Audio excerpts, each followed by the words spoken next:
Welcome to the Guest Corner. Once again, this is still News Tonight, and I'm Patricia Lokoma. And of course, in studio, I'm joined with one of our editors to discuss one of the topical stories that is topic the headlines, and that is the cancer machine, the new cancer machine that has been given to the health sector by the Director General of World Atomic Energy Agency. He is none other than Yoon Kin Chin.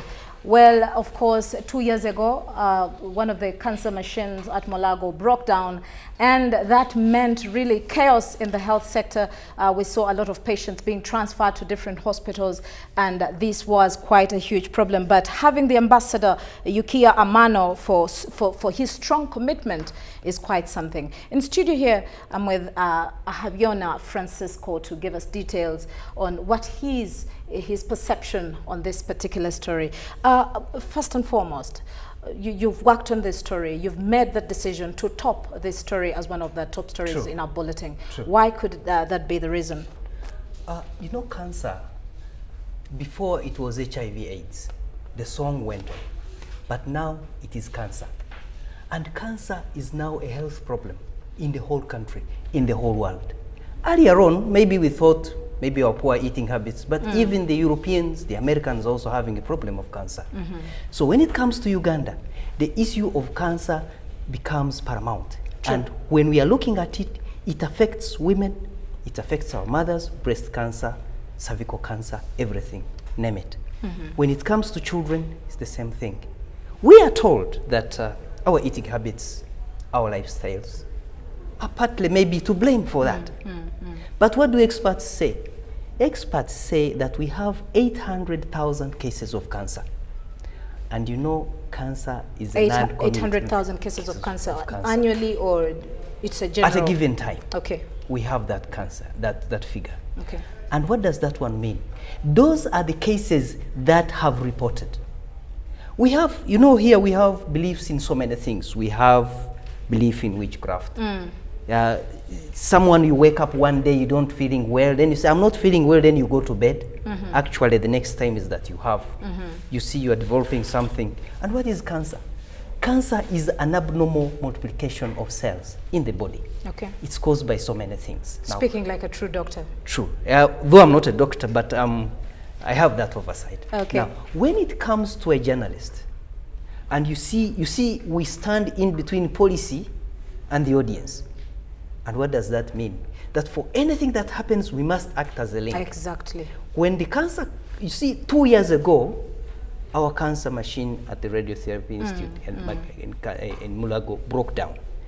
And cases had to be flown to Nairobi, Kenya for treatment. What does that mean?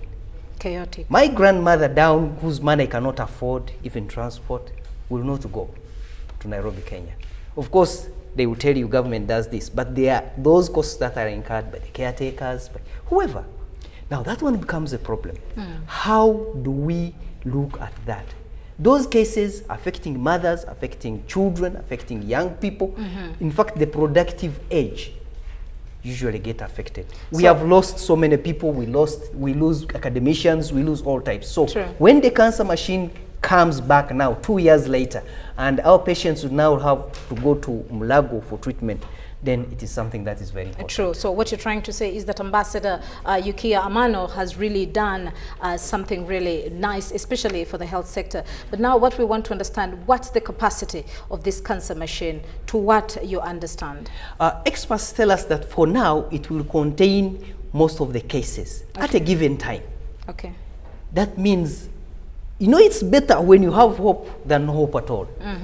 You can queue knowing that when I get there, I'll get treatment.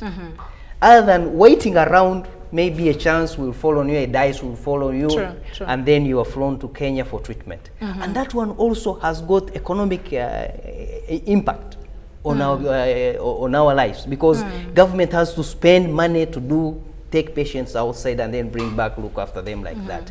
But now it is here. So that one is catered for. In fact, it is a very good credit for Mulago Hospital, and maybe for government, especially for government. It has struggled because it knows what cancer does. Ministry of Health knows what cancer does to our population, and maybe to our population. We need to change a little bit about our lifestyles. how we live and how we eat. Now, according to the story that we heard through the first segment of our bulletin, it looks like it would carry or take care of about 100 people a day. And I think that is quite a better number. I don't know whether we can compare that to the previous machine that broke down. But of course, at the moment, we are aware that at least this machine can cater to 100 people per day. Yes, that's right. And you know, this time is digital age. Earlier on, we used to make phone calls. You to queue at a post office, book, and then later make a call. A few seconds, the call is over, and you have lost it. Now, here comes a machine which is going to have to handle 100 patients per hour. Now, this is a call. Most of our people are not yet aware of what is happening.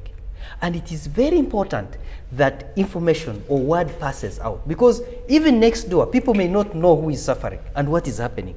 And it becomes a very big problem. Now, when these doctors now are working on our patients, cancer patients, it is going to be an important thing. And maybe another call that some of these patients may go there and meet on wrong people, land on wrong people who mislead them, and it becomes a problem. Which now we think now, when these doctors come in and they know now that our patients are needy, in fact they are needy, we could even, although they are already vulnerable, we still place them in a vulnerable situation. Yeah, you know, when you hear the sound of, you know, having a director commissioner for atomic energy agency, it sounds like atomic bombs. And sometimes you wonder whether something so, shouting so that loud can bring out something beautiful. And I'm pretty much sure that this radiotherapy machine, which has been given to us by Ambassador Yukiya Amano, we probably want to understand, you know, where does this gratification comes from? Where does this kindness come from? Do we have that strong relationship as Uganda and the ambassador himself? Or maybe what I can ask, what particular ties can we look at? Because he could come in and help the business sector. Why the health sector, and why now? You know, health forms an integral part of the economy. And it is very important, because a healthy nation will develop faster than a sick nation. Can you imagine one day you wake up and you can't go for work? You are unhealthy. That means you cannot proceed, no activity will take through. And in Uganda, especially in our economy, where we have got to rely on what happens daily. So what these international partners have in common is that they must ensure a healthy nation. And you see, Uganda may or may not afford, depending on our income and GDP. We may not afford that machine. But I'm sure this partnership, this relationship... It is obvious we can't afford it. 2 years down the road, we still didn't have the machine. Yes, anyway. But this now relationship and partnership is going to help us a lot, achieve a lot in our health sector. And when our population is healthy, then believe you me, Uganda is going to develop further. Thank you so much, Fransisco Ahabyona. This is our editor. In fact, he's the very person that edited this bulletin tonight. Well, we're going to go for a very short break, but when we return, we still have more segments in News Tonight. Stay with us.